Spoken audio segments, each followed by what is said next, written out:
Hello everyone, I'm Shrey Subhash, a third-year medical student from India currently on my way to the fourth year of med school. And in today's video, I would like to talk about how I prepared for the USMLE Step 1 examination. So, I took my examination on the 25th of October and I've passed the examination. So I think I have the credibility to make this video. So why make this video? I know that there are plenty of videos out there on YouTube with people who are far more accomplished than I am. But I find that there is a lack of a tailored approach as to how to pursue the USMLE right from the first year of medical school. There are videos which explain how to go through the USMLE during a pre-dedicated period and a dedicated period. But I don't find many videos which give you a tailored year-to-year approach on how to go through with the USMLE preparation. And in today's video, we're going to do just that.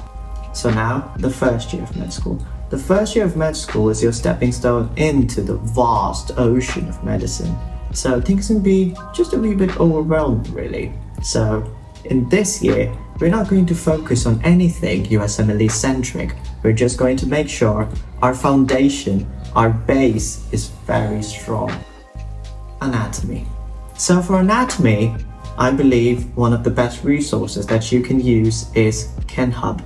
KenHub is a video resource with its exceptional illustration and models. This will be very helpful to master anatomy. Onwards to physiology. So for physiology, I highly recommend Linda Constanzo's textbook. She's an author who has written this incredible textbook for physiology. She explains physiology with wonderful concepts and diagrams and graphs. So I think that you guys really need to go through this book right from the first year of med school. It not only helps with med school exams, it also helps tremendously with the USMLE preparation. For biochemistry. So for biochemistry, I do not have any particular resource in mind except for pixelized biochemistry. But pixelized isn't something which helps you understand concepts, rather they give you visual cues in order for you to remember the cycles and all of the biochemistry related diseases properly. So this should just supplement whatever resource you're studying from, and this should not be your primary resource. Now, onward to the second year of med school. So the second year of med school comprises pathology, microbiology, and pharmacology. So let's start with pathology. Pathology has the highest weightage in the USMLE, and we can see the weightage graph now. So for pathology, I highly recommend Pathoma by Dr. Sutter. Pathoma is the gold standard resource for pathology.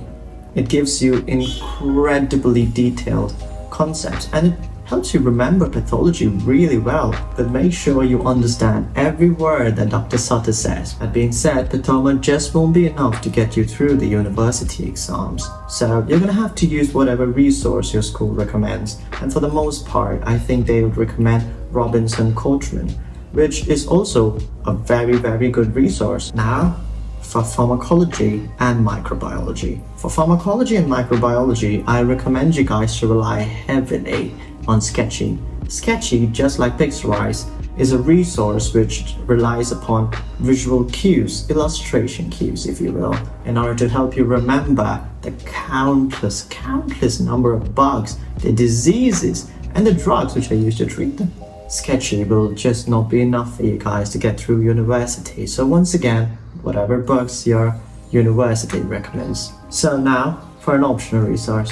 So now that step 1 is a pass or fail exam, some people might consider this a wee bit overboard, but it helped me, and so I'm going to share with you guys how, and it might help you too. So for step 1, as is the case with most exams, no matter how much you study, it really isn't going to be as helpful as solving a lot of questions. There are several studies which show the direct relationship between the number of questions solved and the scores. So trust me, no matter how much you study, test-taking skills are the most important part. So for this, I recommend a 1-year subscription of USMLE RX Question Bank. USMLE RX is made by the same people who made the first aid for USMLE Step 1. The main reason I'm recommending the RX question bank, even though there are countless question banks which are way better, because USMLE RX usually has a 50 to 60% discount on their products. So I think USMLE RX will do just fine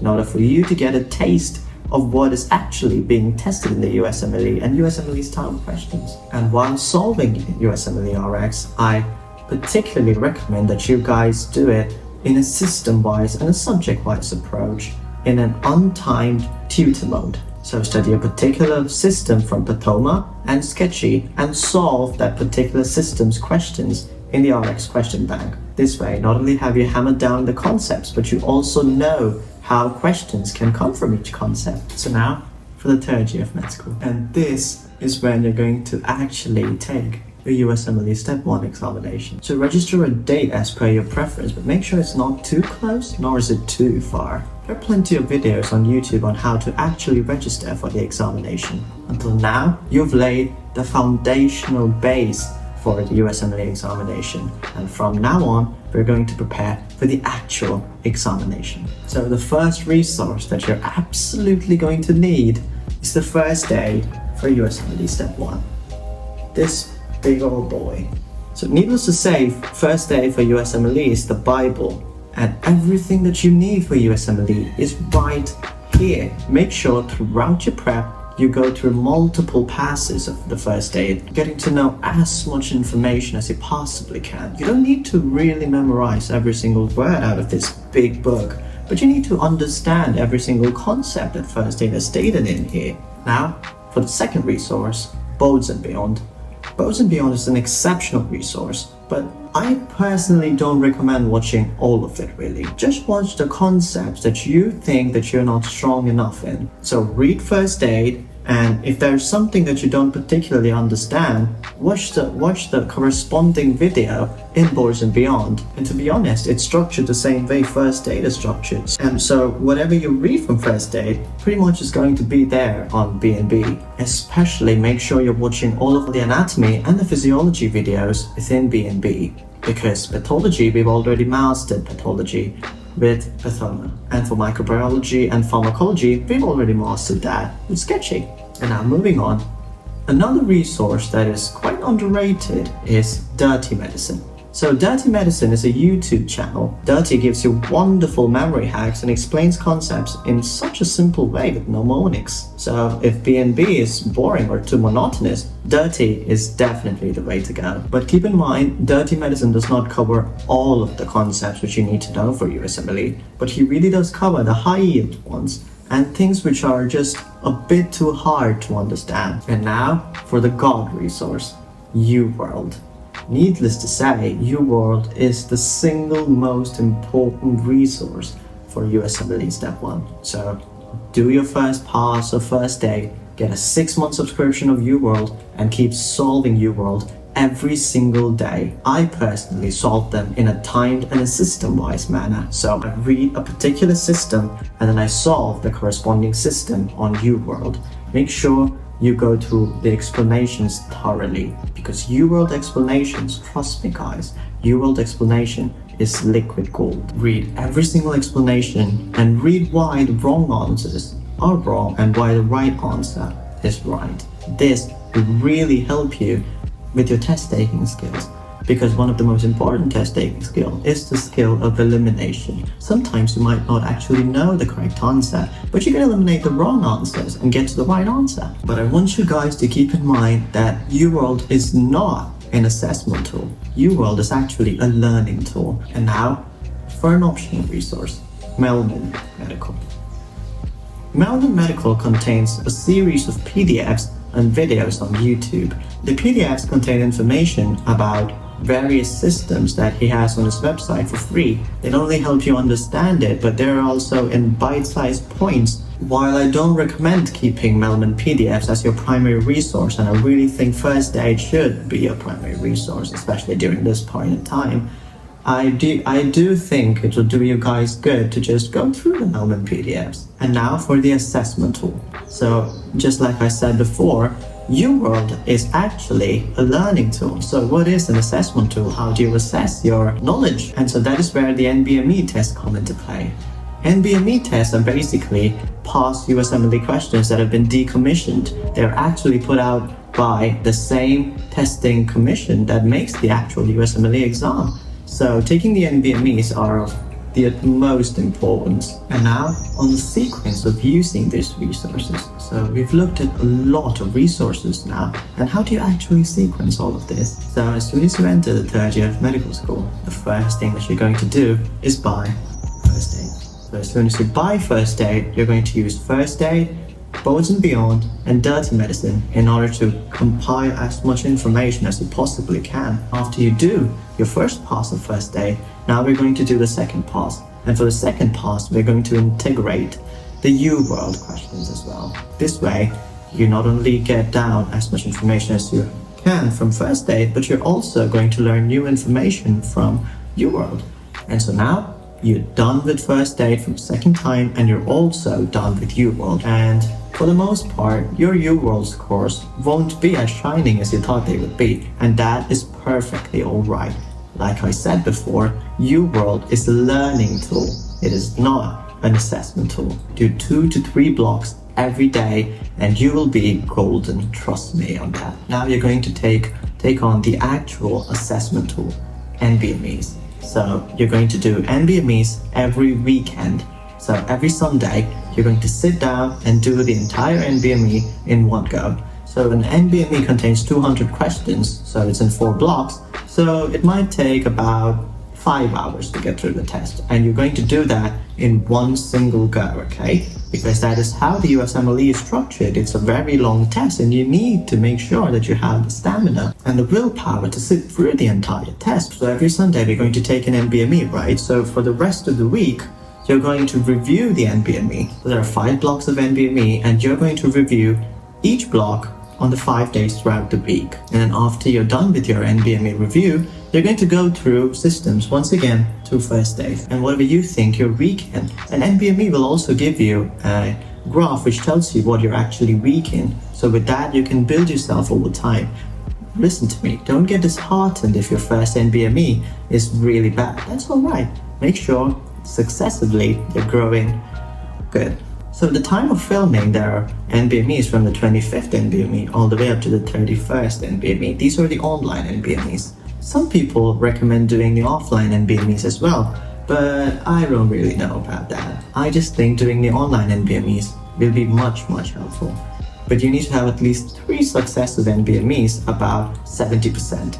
I think that is really important. Some people would say 65 or something like that, but I think 70 is a safe spot. So yes, so now you've taken about 4 or 5 NBMEs, and you've got more than 17, at least 3 consecutive tests. So this will bring us to the final days before the Step 1 examination. In NBME, there is a separate option where you can just click on the incorrect question, and it will show you all of the incorrect questions throughout your testing. So what you're going to do is you're going to go through all of your incorrects. And even if you know the concept, it's perfectly alright. Just go through your incorrects and make sure you don't make the same mistake that you've made in the NBMEs on the real deal. Because on the real deal, every single point matters. Okay, so this brings us to the last leg of the journey. So during the final few days, what you're going to do is you're going to take the free 120. The free 120 is kind of like the exact simulation of how the actual USMLE test would take place within the Prometric Center. So familiarize yourself with the interface so you can save 15 minutes of the time they give you to go through the tutorial. And that 15 minutes will add on to your break, and you'll have a 1-hour break.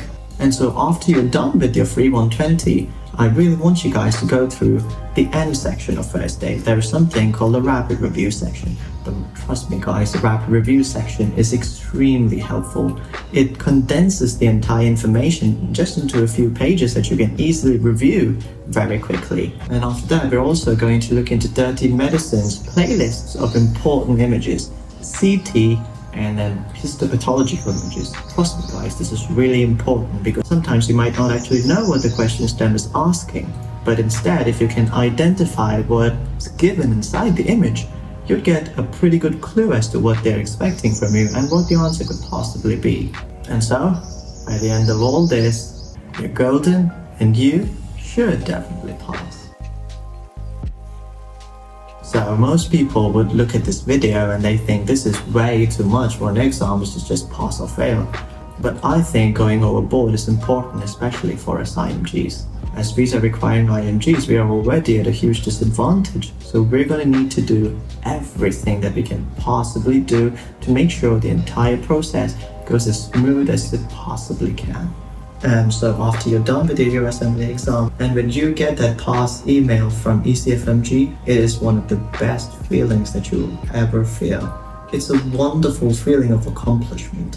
Now, you're one step towards your goal of being a physician in the US, with 2 more steps to go, but we'll get onto that later. Make sure you're also having fun throughout this journey, because studying for USMLE Step 1 for the most part can be quite scary, frightening, stressful even, but know what you're studying is actually going to save lives of patients in the future. And even more importantly, what you're studying is actually going to get you into your dream residency in the US. Pretty soon I'm going to start my USMLE Step 2 preparation, and know that we're all in this together. And so, if you liked my video and thought it was helpful, please do consider liking, sharing and subscribing. Latest then.